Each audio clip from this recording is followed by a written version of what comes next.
பிரியத்துக்குரியவர்களே, இயேசு கிறிஸ்துவின் இனிதான நாமத்தினாலே உங்கள் யாவருக்கும் என்னுடைய அன்பான வாழ்த்துகள். 1 பேதுரு 5:10.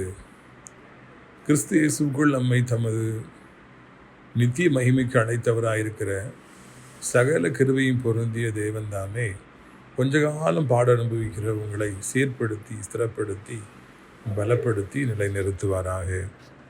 கொஞ்ச காலம் பாட அனுபவிக்கிற என்று சொல்லி விசுவாச பெருமக்களாகிய நம்மை குறித்து இங்கே அப்போஸ்தலனாகிய பேதுரு எழுதுவதை நாம் காண்கின்றோம். இந்த பூமியில் கர்த்தரால் அழைக்கப்பட்டிருக்கிற அத்தனை தேவனுடைய பிள்ளைகளுமே கொஞ்ச காலம் பாடுகளை அனுபவிக்க வேண்டும். ஏனென்றால் இந்த உலக வாழ்க்கையிலே நம்ம எதிர்பார்க்காத நேரங்களிலே, எதிர்பார்க்காத வழிகளிலே நமக்கு துன்பங்கள், துயரங்கள் வருகிறது. ஆரம்ப காலங்களிலே யோசேப்புக்கு வந்தது போல நமக்கு பாடுகள் வருகின்றது. தாவீதுக்கு வந்தது போல காரணம் இல்லாமல் நாம் பயக்கப்படுகிறோம், தருத்தப்படுகிறோம். ஒருவேளை அந்த கடைசி காலங்களிலே தாவீது ராஜாவிற்கு தன் மகன் அப்சலோமின் மூலமாக அவ்வளவு பாடுகள் வந்தது.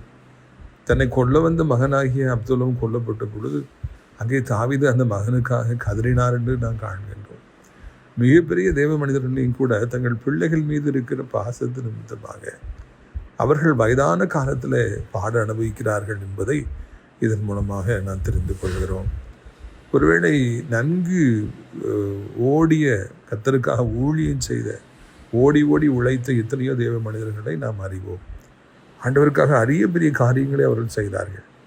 இப்பொழுது அவர்கள் ஊழியத்துக்கு வந்து 20 வருடம், 30 வருடம், 40 வருடம் என்று ஆகிவிட்டது. இருப்பினும் கூட பிள்ளைகள் வாழ்க்கையில் காணப்படுற பிரச்சனைகள், இழப்புகள் அவர்களை கண்ணீர் விட வைக்கின்றது, அவர்களை துன்பப்பட வைக்கின்றது, அவர்கள் நெருக்குகின்றது. பிரியத்துக்குரியவர்களே, இப்படியாக பல மனிதர்கள் பல பாடுகளை அனுபவிக்கிறார்கள்.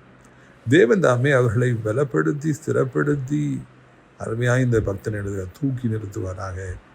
இந்த பாடுகளெல்லாம் கொஞ்ச காலம்தான் என்பதை நம்ம தெளிவாக தெரிந்து கொள்ளணும். அதுக்கு பிறகு ஆண்டவர் அங்கு இளைப்பாறுதலை தாரார். அந்த பிரச்சனைகள் ஒன்றுமில்லாமல் போகும்படியாக செய்கின்றார்.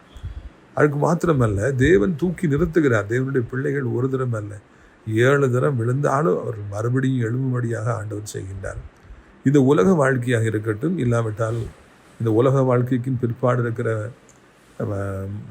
அந்த மறுமையின் வாழ்க்கையாக இருக்கட்டும், தேவன் உங்களை தூக்கி நிறுத்துவதற்கு வல்லமை நிறைந்தவராக, உண்மை நிறைந்தவராக அவர் இருக்கின்றார்.